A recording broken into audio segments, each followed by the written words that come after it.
Yeah, welcome to the Van Rap Radio. Ndengazina ndiduka nswana ndi mwana ndi wa mahungoni ndichikhola zori hanepo ne babahone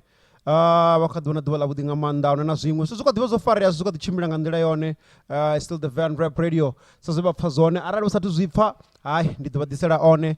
ndikwamba ngobona banga bakudibona zinepe zino kuzibona na epo kwamba rosizana na ndiyamba nalijaka ndira Dr. Dre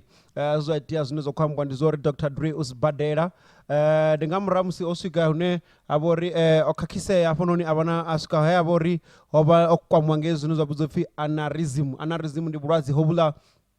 wone hasiya bakowana marubi yabo achiko ubva marofa kana akubvuda marofa peti zvinzo kwambiwa uri usika zvino hayi ukachimo chavudi zikusimbedza zori madhokodheya ne ava uri akushumana naye akuita mushumo wavudi nga manda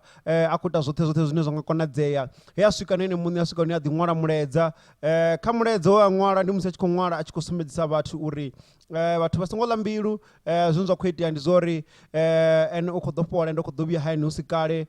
vathu vane vakushumana naye vamadhokodheya ndi vathu vane vakuita zvavudi nga manda apo chingolo uri thanks to my family, friends and fans of their interest and well wishes. I'm doing great and getting excellent care from my medical team. I will be out of the hospital and back home soon. Shout out to all the great medical professionals at Cedars. One love. Yeah, rufuno ngamramsi akorsimbedza muledza we posta paka Instagram yawe ngamramsi oholos badera akohwalira ngamuramusi barubi yakubvuda udibana mapungo manje watu baamba chikwamba uri sinzwa kwetia zingazikwetiswa nga mapunga uri zuko affectwa nga mbingano yawe bukati hawe na mfumakazi wa Nicole anena ina ukudimanda uri ukotoda at least about 2 million uchida kaka mapungo haya omutogomera nga mwezi pedzi dria diambo rai man ndikaenda kudintogomera zvinyi kudibadera di security na mini zote ndikadinitera so hezo zinakwamba zone hayi stongara stangani pedzi hello didora disaza na longo zinguzupinga person yeah, the 55-year-old music mogul na Dr. Dre ukwamba zora hayi ene hayi ukopora zothe zuko recoverea madhokodheya akuta ndingo njizobalaho uri vakonopfesesa zori ndingava uchini choita uri usvike hune vuluvi aho muthu habvudha maropa vakongwana musi ndangadzina ndiduka ndiswana ndi mwana ndi wa mahungoni ndichikhola zori hanepo ne babahone you still having the great time ndi mwamuswa wotidara na zwiswa mwamuswa rusimbedza zimwe ndira ndi uchilo wavo kuya panda so auna zwingi zimwe ndangakatwa mapunga ndangotwa budzora ndi aneyo pedza uri Dr. Dre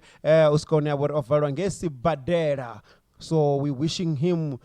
uri hayi kha recovery ngotavanya mani ri muone obuya apa luvandeni akushuma akudita zvo zvine odhuma ngazo ndi ambe zvira beat ezononi nozara na mabindu nozoguida kana zvo zvonira wana uri ukutsibudza vathu chida kha zvinhu zofarera zopambana nawo dzithabelo voshera fora pasi voshera madhi voita zvipiyo anepo nanga ni honera ni fan ya Dr. Dre please do so ni mu wish speed recovery ni rabira nga ndena rabira nga ngori ruja ngora ni masdio zori rinatenda khazo zopambana tere nengadzina ndiduka ndisuhana ndi mwana ndi wa mahungoni and this is the Van Rap Radio International News. Van Rap Radio.